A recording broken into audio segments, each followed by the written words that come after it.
What is up, Waffle Gang? I do hope you are well. My name is Mark, and today we're covering some more r/am I the butthole. If you'd like to skip the initial waffle, timestamps are in the description and along the timeline below, but if you are new here, please consider hitting that like, that subscribe, and maybe that notification bell too, as it all really helps out our channel.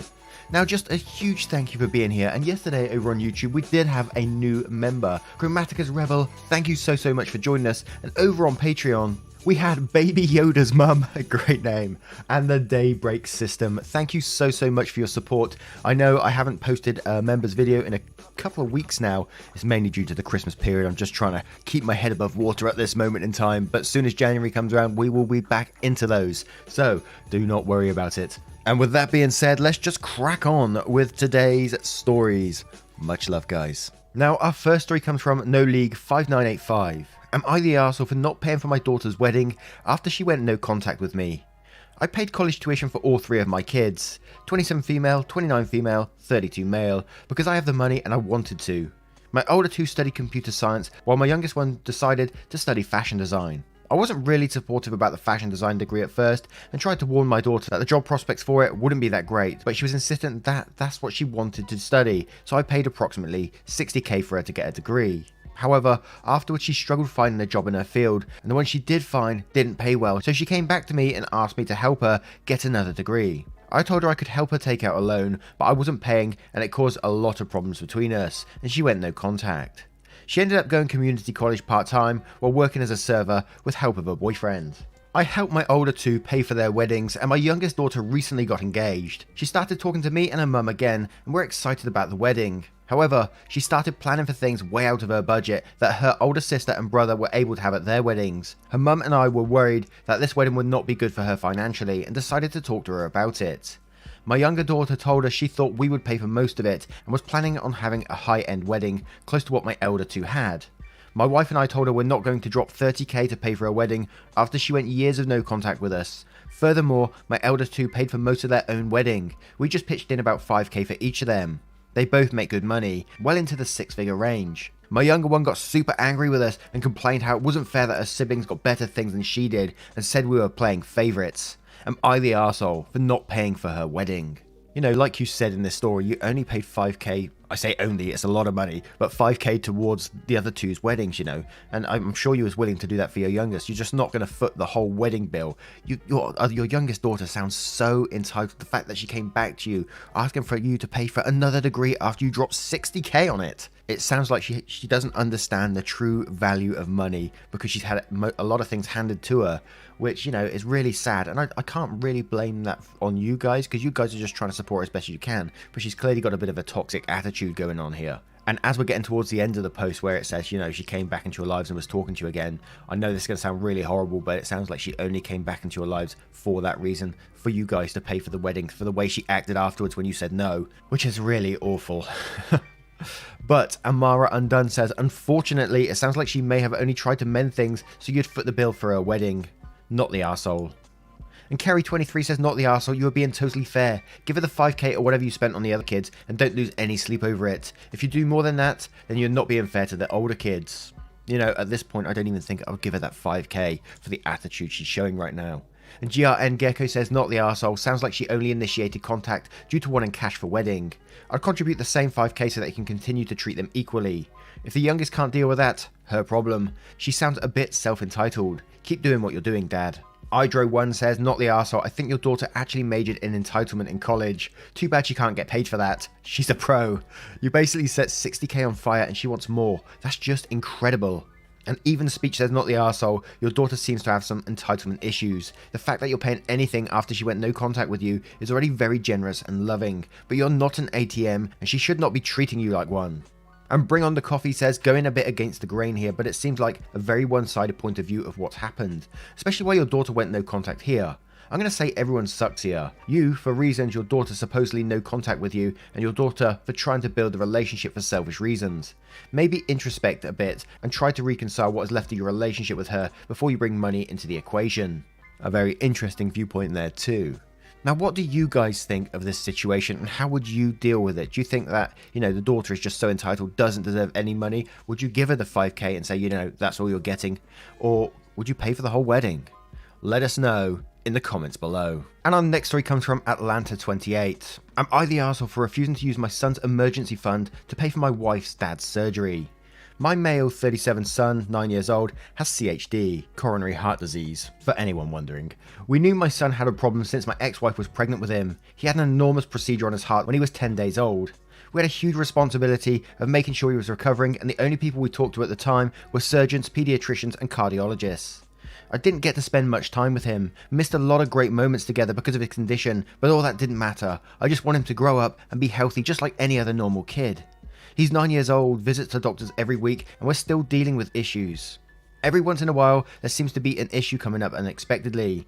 Now we're dealing with arrhythmia. I'm not sure how to pronounce that one, and it's terrifying because I don't really know where this is going. I saved up money for him in the case of an emergency. My current wife, who I met in 2018, has been supportive even though she complains her salary isn't enough. She works at a salon. Unfortunately, my father-in-law hasn't been doing well. He too has a chronic condition and it's got worse lately. My wife's family started contacting us about a week ago, wanting us to help them with money for his surgery. My wife was the one who talked to her brother, then she came to tell me that we needed to pay money to help her family. Thing is, my salary and hers barely covers for our expenses and daily needs. She brought up the money I have saved for my son and suggested we use some of it to help her family.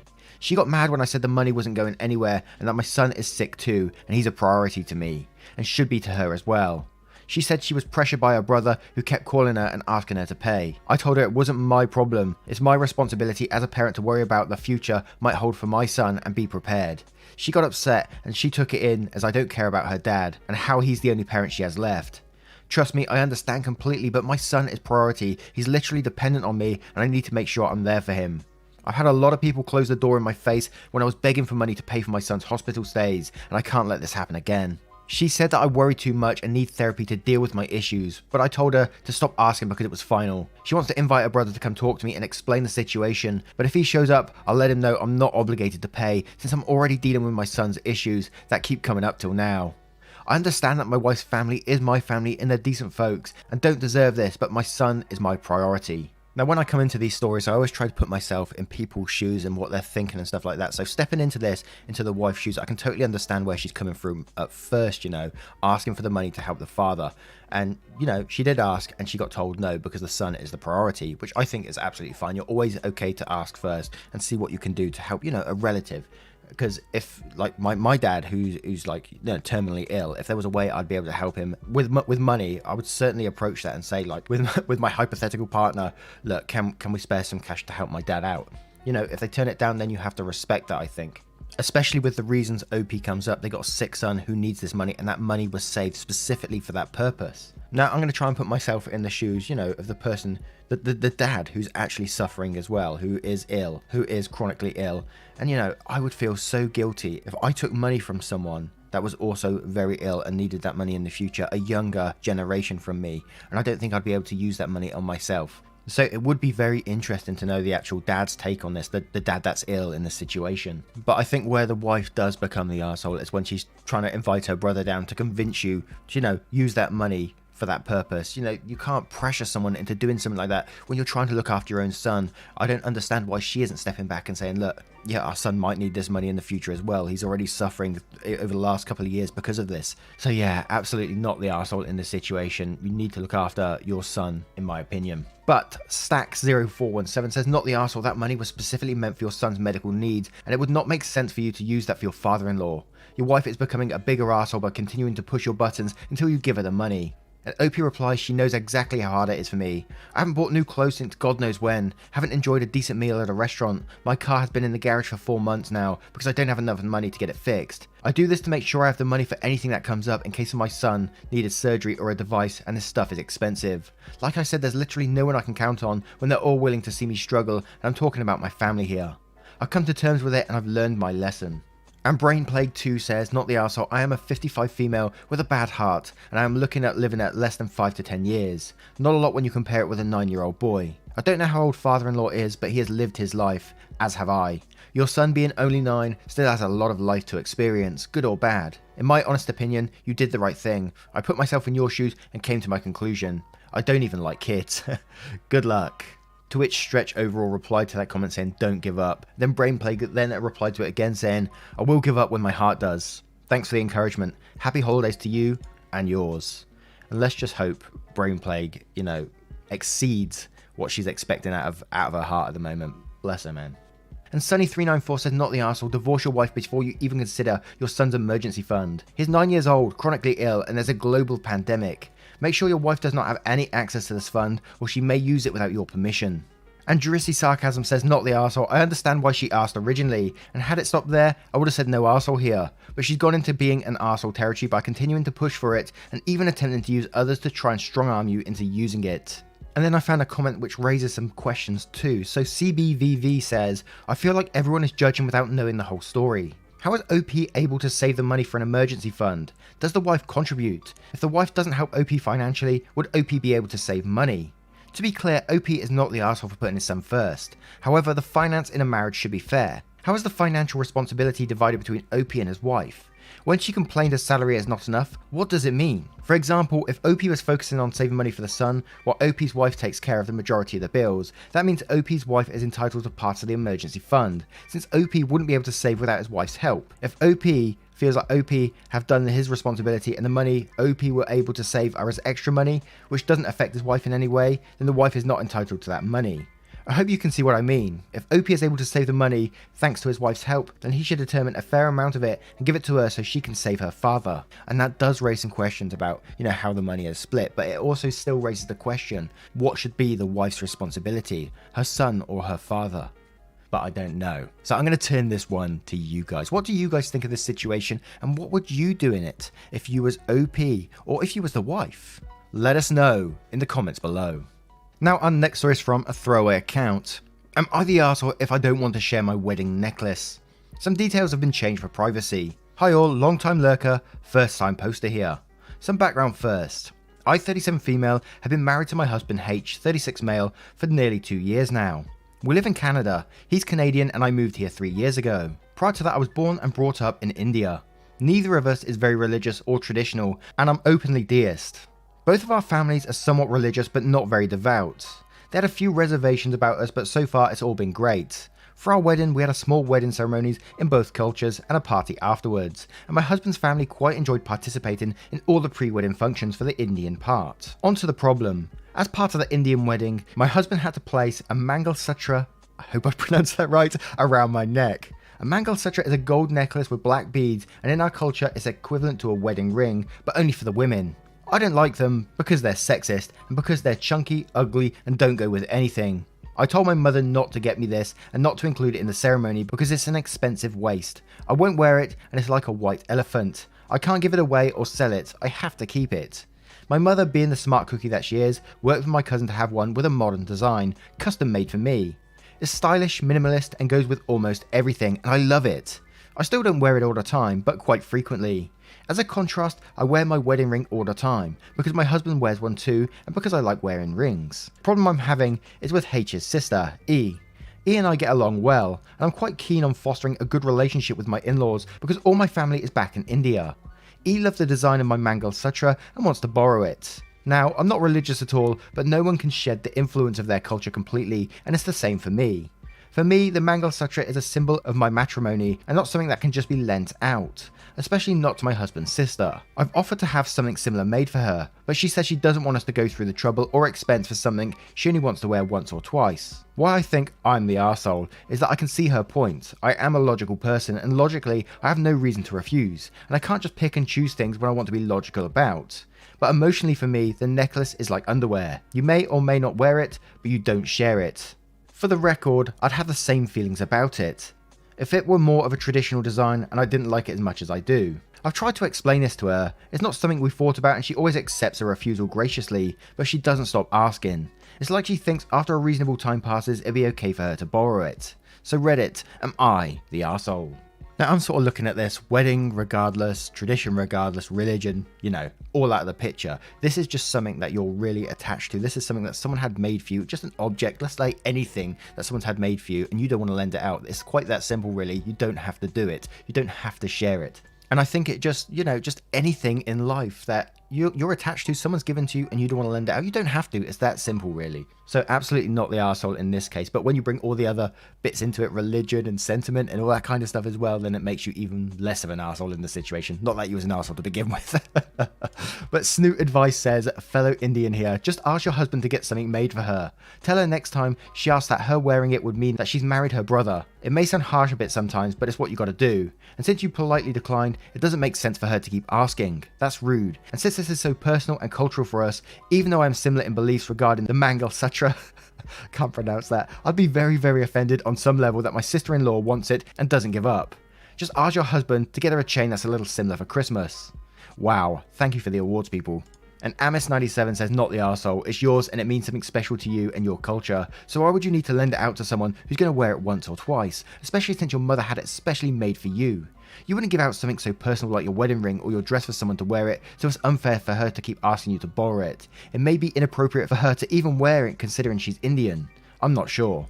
OP replies to this end, exactly, she wouldn't ask to borrow my wedding ring or wedding dress, but I think she feels that because I openly refuse to follow my religion, I don't or shouldn't attach my significance to the Mangal Sutra. I don't know, I've never asked in detail.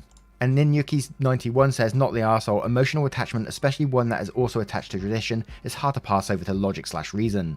It's alright to turn it down because it is rooted to what you feel. You might end up regretting it. I had an experience in my Feng Shui bracelet was repeatedly jokingly touched, even though I said it shouldn't be touched by others. I'm not a devout believer by any means, but at the time I felt like they stained my bracelet, and I had no control not to vent at them because they didn't understand. Just retelling it makes me feel bad about it still. Now, I'm going to turn this one to you guys. Have you guys ever been in a similar situation? An object of some sort that you're so attached to that you've been given to and someone's asked to borrow it or use it? Let us know in the comments below. And our next story is from a throwaway account. Am I the arsehole for making sure we can't become foster parents? Backstory, I met my husband 14 years ago. We're both 38 and we agreed to have 3 to 4 children. If there was a fourth, we'd adopt internationally. After our second child was born, his family started guilting him about how much focus and attention our kids took. His 3 stepsisters/sisters are single mums. Dad's not in the pic. In my opinion, these men suck at life, but the sisters consciously chose very poorly. We were generous enough for a year to let his stepsister and her 3 poorly behaved kids to live with us. It needed my giving them an ultimatum.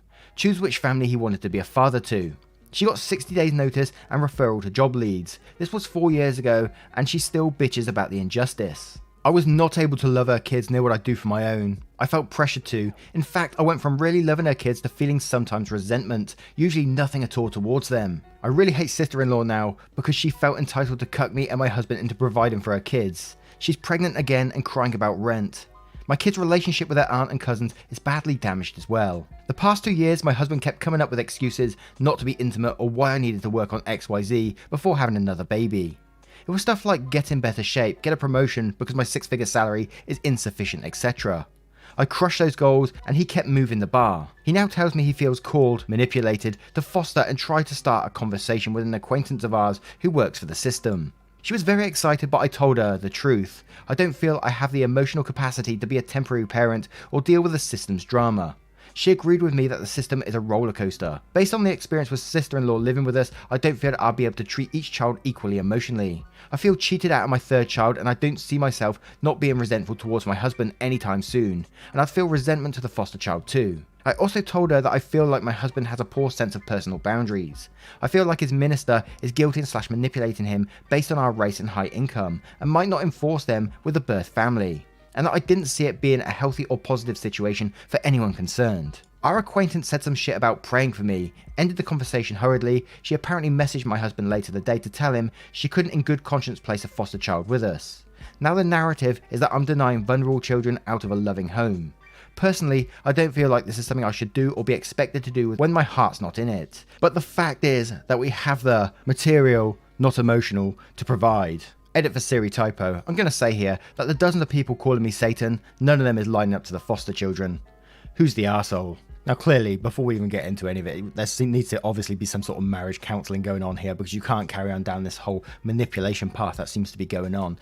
But you are totally right in what you're doing in this situation. Stepping back and saying, look, I don't want to be a foster parent. I will resent the child. I will resent my husband if you force me to do this. You can't be forced to take on a foster child. A foster child needs stability and love. And, you know, they're just not going to get that with the way things are currently are right now. They're definitely not going to get the stability anyway. And for them to tell you that you're denying a child out of a loving sort of family dynamic is absolutely awful, and it's total manipulation. And yeah, just do not get a foster child with this current situation. It just wouldn't be healthy for them or for you. But Terry says, and not the arsehole, it sounds like your marriage and family life aren't stable right now. Rather than focusing on saving other people's kids, your husband should be focusing on his relationship with you and being a good parent to your kids. My gut feeling is that you need to do a deep evaluation of whether your marriage is capable of being saved. Your husband puts others before you and your kids and isn't being physically intimate with you. That doesn't sound like a good partnership at all.